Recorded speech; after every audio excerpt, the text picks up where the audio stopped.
Hi hello दोस्तों, आप सभी का स्वागत है मेरा यूट्यूब चैनल सुबह स्टडी पे। तो चलिए शुरू करते हैं आज की क्लास। आज हम लोग पढ़ेंगे जो इडोटेरिया का प्रैक्टिस सेट लगा रहे हैं उसका अगला भाग। तो चलिए शुरू करते हैं। पहला क्वेश्चन हो जाएगा, निम्नलिखित युग्मों में से कौन सुमिलित नहीं है। तो इसमें बताना है कि कौन सा सुमिलित नहीं है। तो इसमें हो जाएगा बी, कालीबंगा। ये लूनी नदी किनारे नहीं है। कालीबंगा ये घग्गर नदी किनारे स्थित है। और ये कहाँ स्थित है? तो राजस्थान में। धौलावीरा स्थित है गुजरात में, और ये कच्छ के रण में स्थित है गुजरात में। और यहाँ से जल प्रबंधन का साक्ष्य प्राप्त हुआ है। और कहेगा कि हड़प्पा काल के कौन सा स्थल था जो कि तीनों भाग में विभक्त था। तो ये हो जाएगा धौलवीरा। राखी गढ़ी ये हरियाणा में स्थित है, और ये भारत में स्थित सबसे बड़ा हड़प्पा स्थल है। रोपण कहेगा तो सतलज नदी पे ये पंजाब में स्थित है। 2 नंबर हो जाएगा, किस उपनिषद में सभी आश्रम व्यवस्था का वर्णन मिलता है। तो ये हो जाएगा जावालोपनिषद में सभी आश्रम व्यवस्था का वर्णन मिलता है। पहली बार कहेगा कि कृष्ण का उल्लेख किस उपनिषद से मिलता है। तो छंदोगय उपनिषद से पहली बार कृष्ण का उल्लेख मिलता है। जो राष्ट्रीय कहेगा वाक्य लिया गया सत्यमेव जयते, ये लिया गया मुंडकोपनिषद से। और जो उपनिषद है ये वैष्णव धर्म से संबंधित है। उपनिषद कहेगा किस धर्म से संबंधित है। तो वैष्णव धर्म से। आगे देखेंगे 3 नंबर क्वेश्चन हो जाएगा, महाराजा रणजीत सिंह के उत्तराधिकारी कौन बने थे। महाराजा रणजीत सिंह के उत्तराधिकारी बने थे खड़क सिंह। महाराजा रणजीत सिंह की राजधानी कहेगा तो लाहौर हो जाएगा।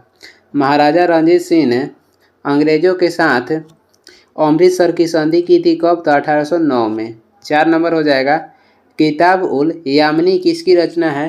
किताब उल यामिनी कहेगा तो उतबी की रचना है। उतबी किसके दरबार में रहता था? तो मोहम्मद गजनबी के। अलबरूनी भी मोहम्मद गजनबी के दरबार में रहता था। और किताब उल हिंद कहेगा किसकी रचना है? तो अलबरूनी को हो जाएगा। किताब उल यामिनी के लेखक हो जाएंगे उतबी, और किताब उल हिंद के लेखक हो जाएंगे अलबरूनी। अमीर खुसरो किसके दरबारी कवि था? तो अलाउद्दीन खिलजी के। और फिरदौसी भी यह गजनबी के दरबार में रहता था। फिरदौसी, अलबरूनी और उतबी ये सभी मोहम्मद गजनबी के दरबार में रहते थे।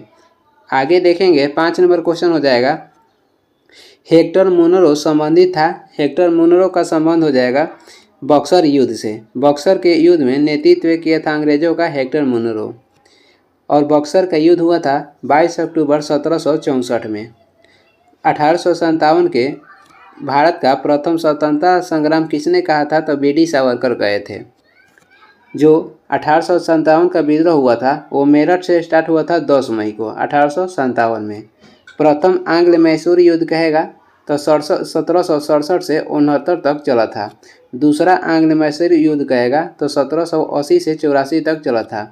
और तीसरा आंग्ल मैसूर युद्ध चला था 1790 से 92 तक। 6 नंबर क्वेश्चन हो जाएगा, नाट्य शास्त्र किसकी रचना है। नाट्य शास्त्र कहेगा तो ये भरत मुनि की रचना है। रजत रंगनी के लेखक हो जाएंगे कलहड़, जिसमें कश्मीर के इतिहास के बारे में दर्शाया गया है। हर्षचरित के लेखक हो जाएंगे बाण भट्ट, और ये हर्षवर्धन के दरबार में रहते थे। 10 कुमार चरित के लेखक कहेगा तो दांडी हो जाएगा। आगे देखेंगे 7 नंबर क्वेश्चन हो जाएगा, भारत सरकार ने भारतीय खेल प्राधिकरण की स्थापना किस वर्ष की थी। भारत सरकार ने भारतीय खेल प्राधिकरण की स्थापना 1984 ईस्वी में की थी। और जो मिथाइल आइसोसाइनेट गैस लीक हुआ था ये भी 1984 में हुआ था। सिडबी की स्थापना हुआ था 1990 में, और इसका मुख्यालय कहेगा तो लखनऊ हो जाएगा। सरकारी आयोग के गठन कहेगा तो 1983 में हुआ था, और सरकारी आयोग ने अपनी रिपोर्ट पेश की थी 1987 में। 8 नंबर हो जाएगा, किस वर्ष से भारतीय नोटों पर महात्मा गांधी का चित्र अंकित किए जाने लगा। तो महात्मा गांधी का जो चित्र था भारतीय नोट पर अंकित हुआ था 1996 में। और जो सिखों के दंगा हुआ था वो हुआ था 1984 में। LIC की गठन हुआ था 1956 में।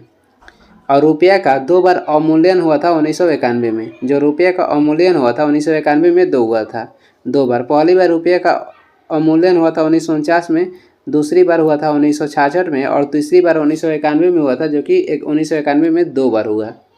आगे देखेंगे 9 नंबर क्वेश्चन हो जाएगा, मुगल शासक अकबर ने किस सिख गुरु से गोइंदवाल जाकर भेंट की और उनकी पुत्री बीबी भानी को कुछ ज़मीन दी तो वे सिख गुरु थे गुरु रामदास, जो कि क्रम से तीसरा थे। गुरुमुखी लिपि की शुरुआत किसने की थी? तो ये किए थे गुरु अंगद ने, और ये क्रम से दूसरा गुरु थे। गुरु रामदास कहेगा क्रम से कौन गुरु थे? तो चौथा हो जाएंगे। और कहेगा कि अमृतसर में स्वर्ण मंदिर का निर्माण किसने करवाया था? तो ये करवाए थे गुरु अर्जुन देव, और ये सिखों के 5वें गुरु थे। सिख के 10 गुरु हुए, और सिख धर्म के संस्थापक कहेगा तो ये हो जाएंगे गुरु नानक, जिनका जन्म हुआ था 1469 में तलवंडी पाकिस्तान। और दूसरा हो जाएंगे गुरु अंगद, तीसरा हो जाएंगे गुरु अमरदास, और चौथा हो जाएंगे गुरु रामदास, पांचवा गुरु अर्जुन देव, छठा हो जाएंगे गुरु हरगोविंद, और सातवां हो जाएंगे गुरु हरराय, आठवां हो जाएंगे गुरु हरकिशन, नौवां कहेगा तो तेग बहादुर हो जाएंगे, जिसकी हत्या औरंगजेब ने करवाए थे, और लास्ट थे गुरु गोविंद सिंह। 10 नंबर हो जाएगा निम्नलिखित में से कौन सा कर जो है ये संघ द्वारा लगाया जाता है और राज्यों द्वारा एकत्र और विनियोजित किया जाता है। कह रहा है कि निम्नलिखित में से कौन सा कर संघ द्वारा लगाया जाता है और राज्यों द्वारा एकत्र और विनियोजित किया जाता है? तो ये हो जाएगा स्टैम्प ड्यूटी। समाचार कहेगा जो पत्र है, समाचार पत्र ये समवर्ती सूची के अंतर्गत आता है। आगे देखेंगे समवर्ती सूची में वर्तमान में कहेगा विषय कितनी है? तो 52 हो जाएगा। 11 नंबर है भारत में विदेशी मुद्रा भंडार का रख रखाव कौन करता है? भारत में विदेशी मुद्रा का जो रख रखाव करता है ये भारतीय रिजर्व बैंक करता है। भारतीय रिजर्व बैंक के गठन कहेगा तो 1 अप्रैल 1935 में हुआ था, और इसका राष्ट्रीयकरण 1 जनवरी 1949 में हुआ था। SBI के गठन कहेगा तो 1 जुलाई 1955 में हुआ था, और इसका पहले नाम इंपीरियल बैंक था, जिसका गठन 1921 में हुआ, और इंपीरियल बैंक का राष्ट्रीयकरण करके 1 जुलाई 1955 में भारतीय स्टेट बैंक नाम दिया गया। आयात निर्यात बैंक ऑफ इंडिया की स्थापना कहेगा तो 1982 में हुआ था। आगे देख लेंगे 12 नंबर क्वेश्चन हो जाएगा प्रति व्यक्ति आय निकाला जाता है। तो प्रति व्यक्ति आय निकालने के लिए आपको राष्ट्रीय आय में जनसंख्या से भाग देना पड़ेगा। कुल राष्ट्रीय आय में कुल जनसंख्या से भाग देने पर प्रति व्यक्ति आय निकलता है। कहेगा केंद्रीय सांख्यिकी संगठन की स्थापना कब हुआ था? 1951 में, और ये राष्ट्रीय आय की जांच करता है। राष्ट्रीय आय की जांच या आकलन कौन करता है? तो CSO, जिसका गठन हुआ था 1951 में। आगे देखेंगे 13 नंबर हो जाएगा भारत सरकार की राजकोषीय नीति का निम्न में से कौन सा एक उद्देश्य नहीं है? तो ये हो जाएगा अंतर्राज्यीय व्यापार का नियमन। ये भारत सरकार के राजकोषीय नीति का एक उद्देश्य नहीं है। बाकी देख लेते हैं। पूर्ण रोजगार है, मूल्य स्थिरता है, धन तथा आय का न्याय नियोजित वितरण ये भी है। लोकलेखा समिति अपना रिपोर्ट कहेगा किसे पेश करती है? लोकलेखा समिति जो है अपना रिपोर्ट लोकसभा अध्यक्ष को पेश करती है। लोकलेखा समिति गठन हुआ था 1921 में, और इसमें सभी 22 सदस्य होते हैं, जो कि लोकसभा से 15 होते हैं और राज्यसभा से कहेगा तो 7 होते हैं। आगे देखेंगे 14 नंबर हो जाएगा भारत में सुनामी वार्निंग सेंटर कहाँ अवस्थित है? तो ये अवस्थित है हैदराबाद में। भारत में सुनामी वार्निंग सेंटर अवस्थित है हैदराबाद में। और थुम्बा अंतरिक्ष प्रक्षेपण केंद्र कहेगा तो ये स्थित है केरल में। सुनामी शब्द है जापानी। सुनामी कहेगा किसकी शब्द है? तो जापानी शब्द है।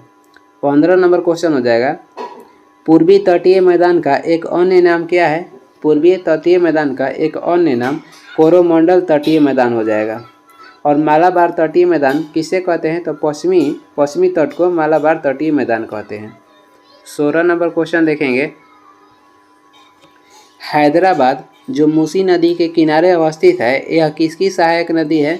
हैदराबाद जो है ये मूसी नदी के किनारे स्थित है, और मूसी नदी कृष्णा नदी की सहायक नदी है। भीमा नदी भी कृष्णा की सहायक नदी है। वर्धा नदी तुंगभद्रा नदी की सहायक नदी है। गोदावरी की सहायक नदी कहेगा तो पैनगंगा और वैनगंगा हो जाएगा।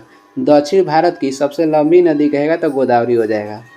और दक्षिण की गंगा भी गोदावरी के कहते हैं, दक्षिण गंगा गोदावरी कहते हैं, और दक्षिण भारत की गंगा कहेगा तो कावेरी कहते हैं। दक्षिण गंगा कहेगा किसे कहते हैं? तो गोदावरी नदी को, और दक्षिण भारत की गंगा कहेगा तो कावेरी नदी को कहते हैं। 17 नंबर हो जाएगा मॉन्ट्रियल प्रोटोकॉल का संबंध निम्न में से किससे है? तो ये ओजोन परत के क्षरण को रोकने से संबंधित है, जो कि कनाडा में हुआ था 1987 में।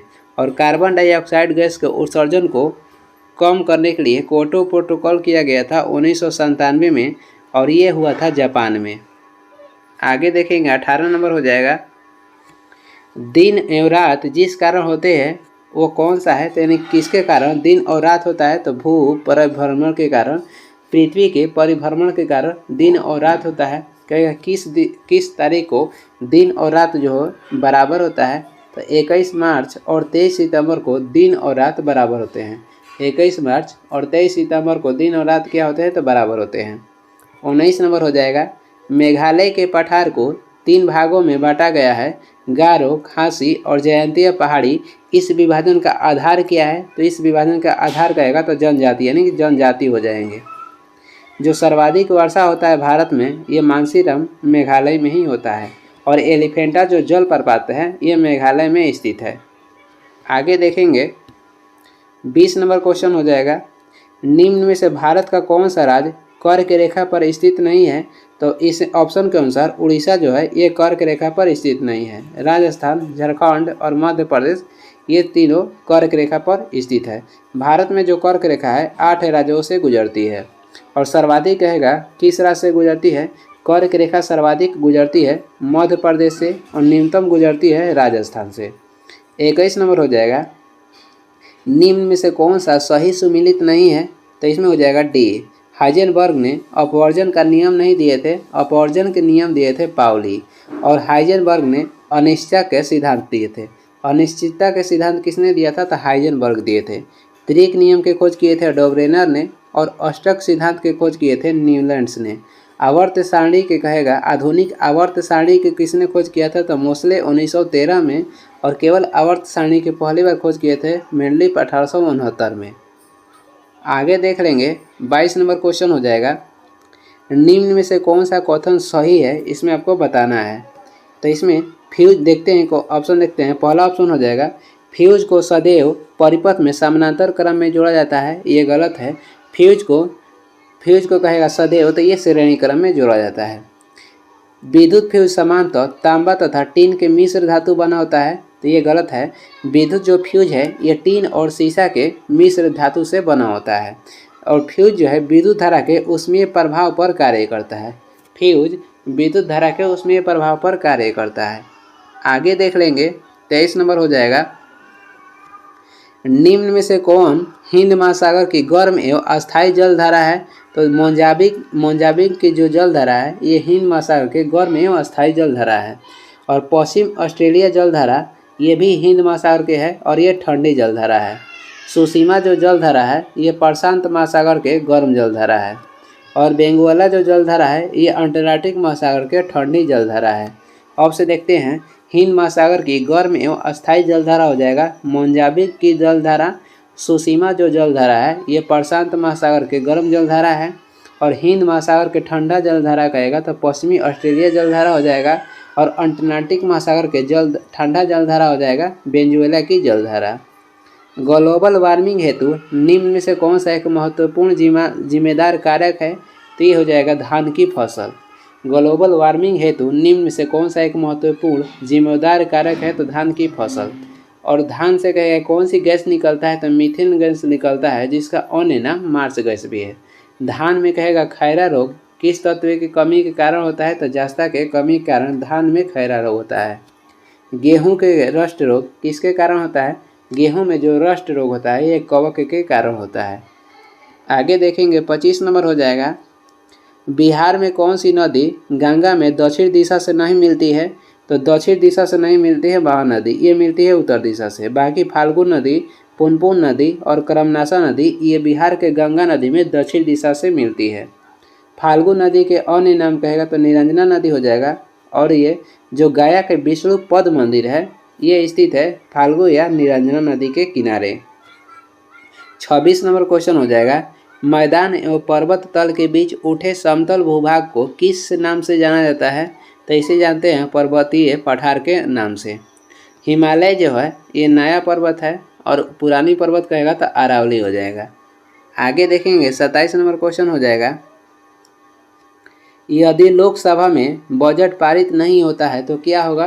तो सरकार को इस्तीफा देना पड़ता है।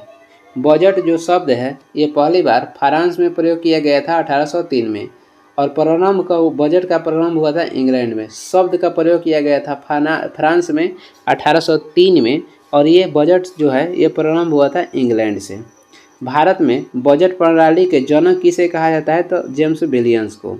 और बजट ये समवर्ती सूची का विषय है। आगे देखेंगे 28 नंबर हो जाएगा, नई अखिल भारतीय सेवाओं का सृजन करने के लिए राज्यसभा में उपस्थित तथा मतदान देने वाले सदस्यों की संख्या कम से कम कितनी होनी चाहिए? तो कम से कम 2/3 होनी चाहिए। और अखिल भारतीय सेवाओं का सृजन किया जाता है अनुच्छेद 312 के तहत। आगे देख लेंगे 29 नंबर हो जाएगा, संसद के संयुक्त अधिवेशन के संबंध में कौन सा कथन जो है ये गलत है?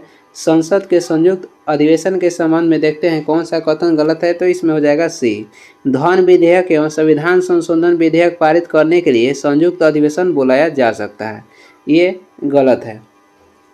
जो कि संयुक्त अधिवेशन बुलाया जाता है जब सभा जो है ये सही से नहीं चलेगा तो राष्ट्रपति संयुक्त अधिवेशन बुलाते हैं, और इसका अध्यक्षता करते हैं लोकसभा के अध्यक्ष।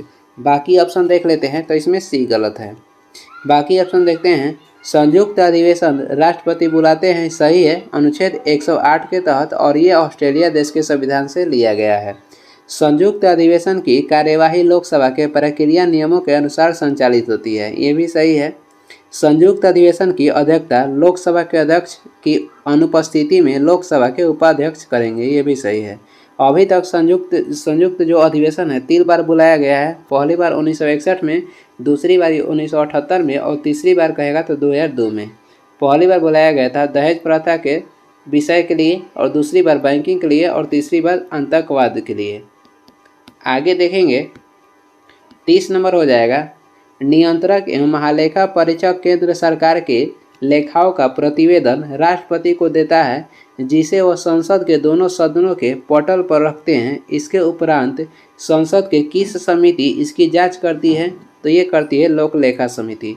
अब से क्वेश्चन पढ़ते हैं, नियंत्रक एवं महालेखा परीक्षक केंद्र सरकार के लेखाओं का प्रतिवेदन जो है राष्ट्रपति को देता है, जिसे वह संसद के दोनों सदनों के पटल पर रखते हैं, और इसके उपरांत संसद के किस समिति इसकी जांच करती है? तो लोक लेखा समिति। लोक लेखा समिति ये बहन है किसकी? प्राक्कलन समिति का जुड़वा बहन है। लोक लेखा समिति गठन 1921 में हुआ था, और इसमें टोटल कहेगा तो 22 सदस्य होता है। लोकसभा के सदस्य होते हैं 15, और राज्यसभा के सदस्य होते हैं 7। प्राक्कलन समिति में जो सभी 30 सदस्य होते हैं ये सभी होते हैं लोकसभा से। प्राक्कलन समिति का अन्य नाम कहेगा तो मित व्ययता समिति भी है, और प्राक्कलन समिति गठन हुआ था 1950 में। आगे देख लेंगे 31 नंबर हो जाएगा, भारत की संचित निधि पर भारित व्यय निम्नलिखित में से कौन नहीं है? यानी कि भारत के संचित निधि से किसे व्यय नहीं किया जाता है? तो उच्च न्यायालय के न्यायाधीश के वेतन एवं भत्ता भारत के संचित निधि से व्यय नहीं किया जाता है। इन्हें व्यय कहाँ से होता है? तो राज्य के संचित निधि से। उच्च न्यायालय के न्यायाधीश के वेतन और भत्ता दिया जाता है राज्य के संचित निधि से, लेकिन पेंशन कहेगा तो भारत के संचित निधि से दिया जाता है। बाकी ऑप्शन देखते हैं, राष्ट्रपति का वेतन एवं भत्ता दिया जाता है तो भारत के संचित निधि से। सर्वोच्च न्यायालय के न्यायाधीश के पेंशन मिलता है भारत के संचित निधि से।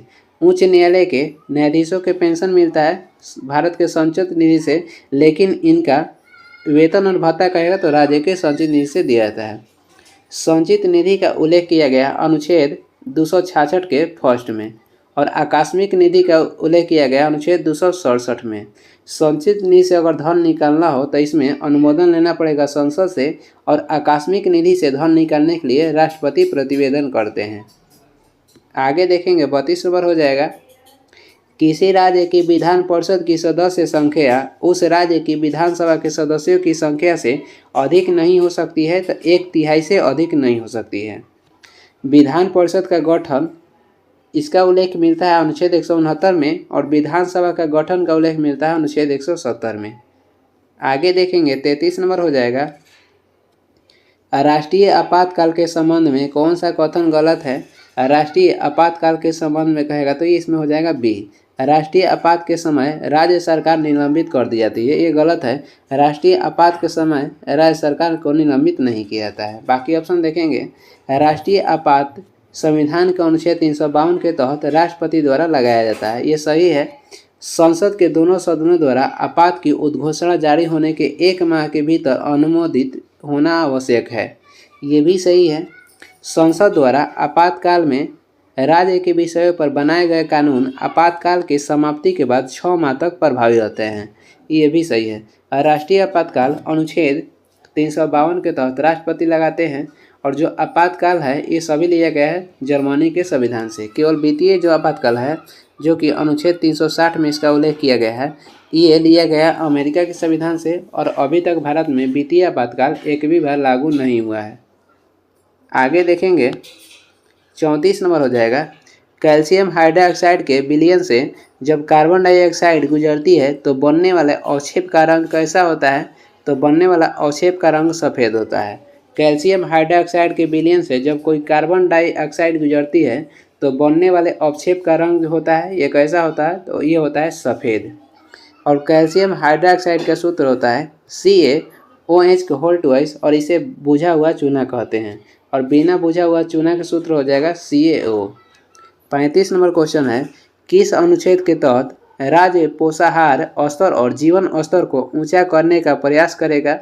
कह रहा है कि किस अनुच्छेद के तहत जो राज्य है पोषाहार स्तर और जीवन स्तर को ऊंचा करने का प्रयास करेगा? तो अनुच्छेद 47 के तहत। अनुच्छेद 48 के ए में क्या है? तो पर्यावरण, राज्य के जो पर्यावरण है ये वन के रक्षा करना। अनुच्छेद 48 में कहेगा तो राज्य के कृषि एवं पशुपालन का उल्लेख किया गया है।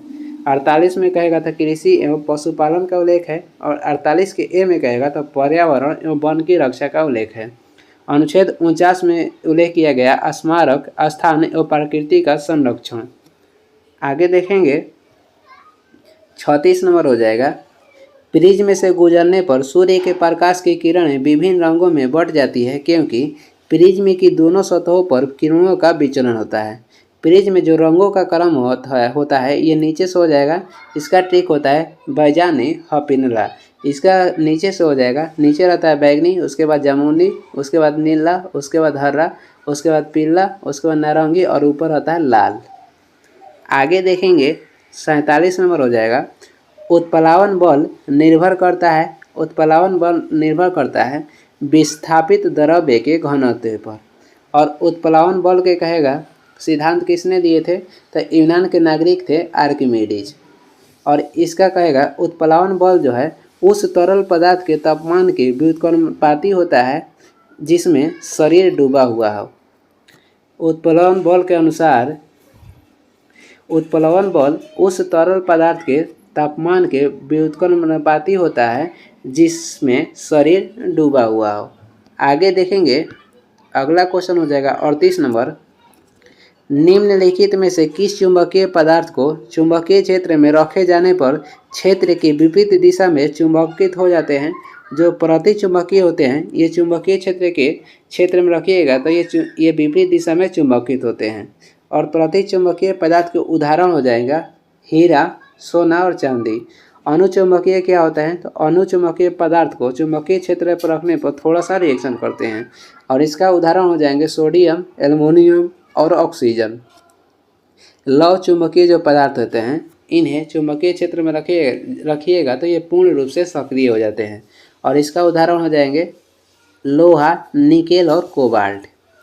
39 नंबर क्वेश्चन है, चोट लगने पर रक्त स्राव को रोकने एवं रक्त जमने में कौन सा तत्व सहायक होता है? तो ये हो जाएगा थ्रोम्बोसाइट्स। और विटामिन कहेगा तो विटामिन के हो जाएगा। रक्त थाका के लिए सहायक विटामिन कहेगा तो विटामिन के हो जाएगा, और थ्रोम्बोसाइट्स भी होता है। और वाइट ब्लड सेल यानी कि जो सफ़ेद रक्त है यह प्रतिरक्षा के रूप में कार्य करता है। आगे देखेंगे 40 नंबर हो जाएगा, केवल कार्बन और हाइड्रोजन वाले कार्बनिक यौगिक निम्नलिखित में से क्या कहलाते हैं? तो कार्बन और हाइड्रोजन वाले कार्बनिक यौगिक को हाइड्रोकार्बन कहते हैं। कार्बोहाइड्रेट किसी भी व्यक्ति को दिया जाता है तत्काल ऊर्जा के लिए, और ये कार्बन, हाइड्रोजन और ऑक्सीजन तत्व से मिलकर बने होते हैं। आगे देख लेंगे 41 नंबर हो जाएगा, यहाँ गलत है। 41 नंबर क्वेश्चन देखेंगे, पीत लवण निम्न में से कौन सी विटामिनों की आहार नाल द्वारा अवशोषण में मदद करते हैं? तो ये मदद करते हैं विटामिन ए, डी, ई और के में। पीत लवण निम्न में से कौन से विटामिनों की आहार नाल द्वारा अवशोषण में मदद करते हैं? तो विटामिन हो जाएगा ए, डी, ई और के। पित्त जमा होता है पित्ताशय में और पित्त का निर्माण कहेगा तो यकृत में होता है। आगे देखेंगे 42 नंबर हो जाएगा, जल की कठोरता के लिए निम्नलिखित में से कौन से तत्व उत्तरदायी है? तो जल के कठोरता के लिए उत्तरदायी तत्व हो जाएगा कैल्शियम और मैग्नीशियम। जल में अस्थायी कठोरता होने का कारण हो जाएगा कैल्शियम और मैग्नीशियम के क्लोराइड एवं सल्फेट के घुले रहना। जल में अस्थायी कठोरता का कारण हो जाएगा कैल्शियम और मैग्नीशियम के क्लोराइड एवं सल्फेट के घुले रहना, और अस्थायी के कारण हो जाएगा कैल्शियम मैग्नीशियम और बाइकार्बोनेट के घुले रहना। 43 नंबर हो जाएगा, एक द्विघातनात्मक आयन M का इलेक्ट्रॉनिक विन्यास 2, 8 और 14 है तथा परमाणु भार 56 है, तो इसकी नाभिक में न्यूट्रॉन की संख्या क्या होगी? तो न्यूट्रॉन की संख्या निकालना हो तो परमाणु भार में इनका इलेक्ट्रॉनिक विन्यास घटा दीजिए, यानी कि परमाणु क्रमांक, तो 2, 8, 10 हो जाएगा और 14 कहेगा तो कितना हो जाएगा? 10, 14 हो जाएगा 24। इसमें से घटाने पर कितना बचता है? तो 2 और 3। इसमें इसका कहेगा कि न्यूट्रॉन की संख्या कितना हो जाएगा? तो 32 हो जाएगा। आवर्त सारणी की खोज किए थे मेंडलीव 1869 में, और इनका आधार क्या था? तो परमाणु भार। और आधुनिक आवर्त सारणी की खोज किए थे मोसले 1913 में, और इनका आधार कहेगा तो परमाणु क्रमांक था। आगे देखेंगे 44 नंबर हो जाएगा, बिलियन का सबसे प्रमुख गुण क्या है? तो बिलियन का सबसे प्रमुख गुण हो जाएगा समांग होना। 45 नंबर है, निम्नलिखित में कौन त्रिबंधक तत्व है? तो ये हो जाएगा नाइट्रोजन। निम्नलिखित में से कहेगा कौन सा त्रिबंधक तत्व है? तो नाइट्रोजन हो जाएगा। वायुमंडल में सबसे अधिक पाया जाने वाला अक्रिय गैस कहेगा तो आर्गन हो जाएगा, और केवल कहेगा तत्व तो नाइट्रोजन हो जाएगा, जो कि 78% पाया जाता है सर्वाधिक। अक्रिय गैस में आर्गन हो जाएगा और इसकी मात्रा है 0.93%। प्राण वायु के नाम से कौन से तत्व को जाना जाता है? तो ऑक्सीजन को। कार्बन ये सर्वाधिक यौगिक बनाने वाला तत्व है। आगे देखेंगे 46 नंबर हो जाएगा, आवर्त सारणी के किस उपवर्ग में हाइड्रोजन वर्ग कहा जाता है? आवर्त सारणी के किस उपवर्ग को हाइड्रोजन वर्ग कहते हैं? तो ये हो जाएगा 7 के A को हाइड्रोजन वर्ग कहते हैं। हाइड्रोजन तत्वों में हो जाएगा फ्लोरीन, क्लोरीन, ब्रोमीन, आयोडीन और statin. Fluorine, chlorine, bromine, iodine और स्टेटिन। 47 नंबर है, रासायनिक रूप से इंसुलिन क्या है? तो रासायनिक रूप से इंसुलिन जो है ये पेप्टाइड है, या ये हार्मोन भी है। इंसुलिन ये हार्मोन भी है।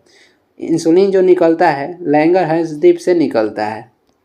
आगे देखेंगे 48 नंबर क्वेश्चन हो जाएगा, निम्न में से कौन सा ऊर्जा के गैर परंपरागत स्रोत है?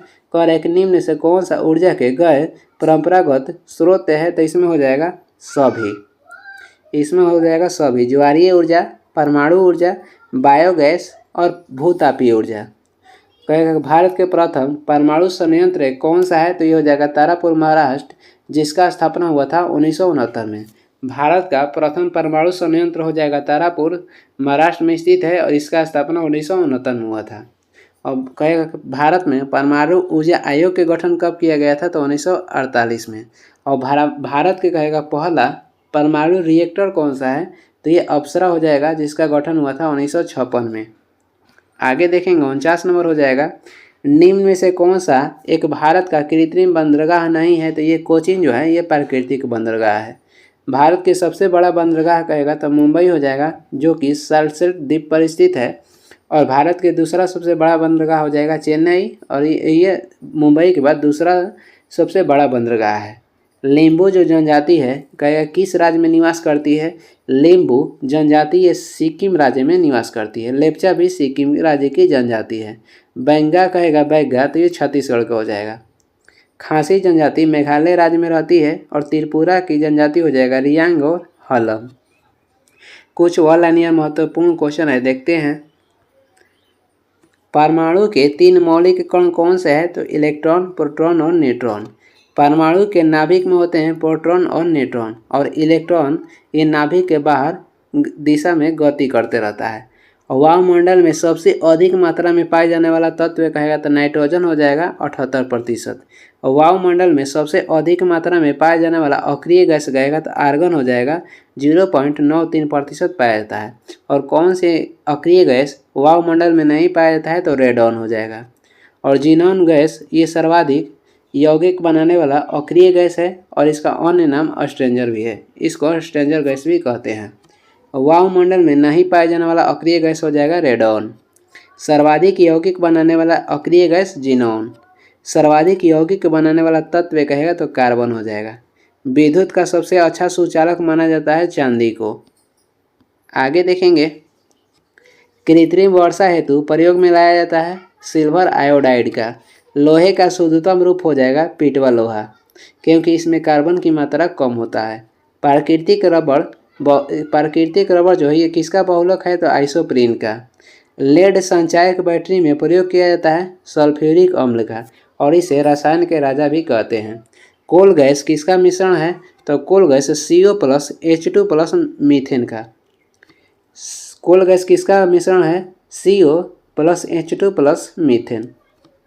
प्रोड्यूसर गैस किसका मिश्रण है तो CO+N2 का।